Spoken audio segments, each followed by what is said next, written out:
All right, we're gonna see if we can do this in one ride.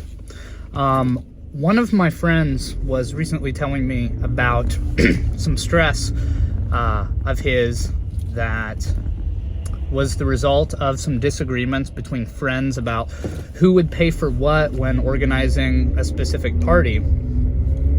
And it actually reminded me of a conversation that I had with a local government manager a couple years ago in the context of regional problem solving, right? How local governments come together, bringing their resources together, their labor and capital to provide various services.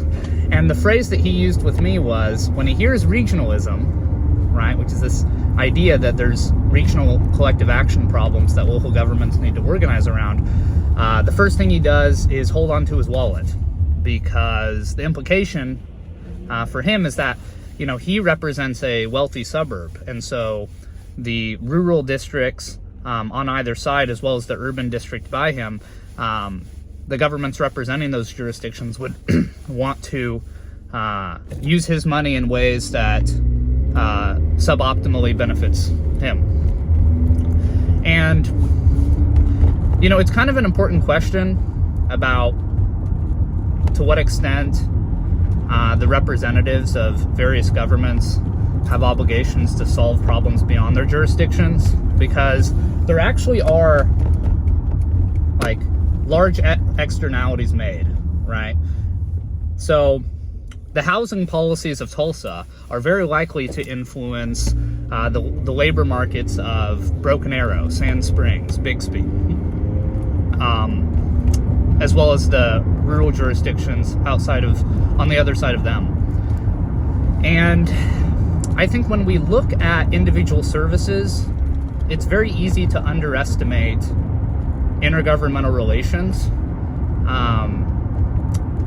But as it turns out, there are so many services that are influenced by these mechanisms through which governments come together to solve problems regionally, right? So an example of this would be like these region-wide organizations that are formed, whereby local governments actually act as like diplomats, right? They're like members of this organization. And the purpose of these organizations are to like centralize resources, specialize labor, kind of like it's kind of the same logic behind why school districts might consider merging. And it's really important because, you know, as individuals, we do not vote in these organizations. We only vote for the local government managers. You know, we vote for the elected officials who either represent the government themselves or they appoint someone to represent them. And kind of like this party that my friend was talking about, it's not really self-evident what the distribution should be, right? It's not self-evident whether or not, you know, we have a specific formula for equitable payments relative to the amount of services provided, or whether or not these regional governments should care about fiscal equivalence, which is basically the idea that like you should get the amount of services that you pay for, which for poorer local governments means that they're not going to be able to solve a lot of their problems, because a lot of these governments that don't have the revenue streams that they need to provide services have to collaborate in ways that they benefit more than they're putting in, at least initially, right? Or they can like work with other local governments to like work on capital accumulation broadly, which may end up benefiting them all equally.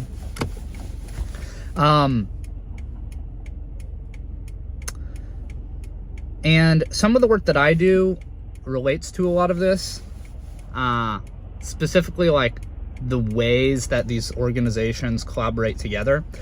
And one of the things that's interesting is that when these local governments are not satisfied in their regional organizations, we might be able to consider the fact that they use other institutions.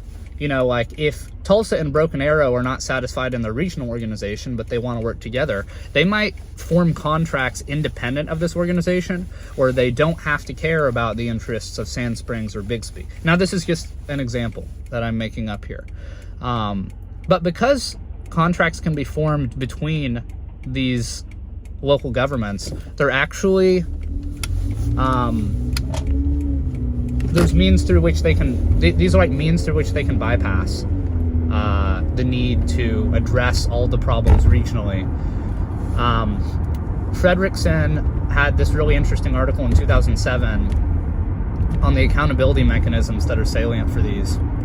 And one of the things that he was looking at was, or at least reflecting on, was these region-wide organizations developed to address gang problems, because some gangs transcend jurisdictional lines. They occupy multiple cities. And so the police officers would work together, transmit information to attack this problem, to solve this gang problem, but they're still accountable to their own local government managers. So they only have incentives to address the problem in their area, which ultimately makes it hard to solve it broadly, right? If you only solve the problem in your jurisdiction, what's likely happening is that the gang is able to move to a nearby jurisdiction, right? So you're really pushing the problem on someone else unless you can solve the problem at the scale that the problem exists. And so it's very easy for my friend to deal with this stress by saying, oh, well, we'll just have a separate party where we work together. Those who are more cooperative can organize the event, and then socially outcast the person who is maybe more concerned than they should be about financial distributions, or distributions of like how much everyone needs to pay in. But this obviously will, the obvious output of this is that it will cause social fragmentation, right? So if you're part of a community in which you care about all these people and you all want to work together in the long run, this is not a great strategy.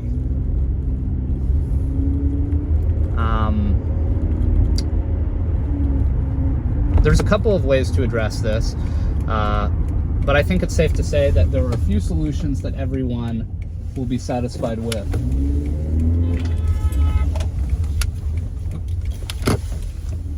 Someone is not happy back there. Well, I am here. This was a great talk. See you all soon.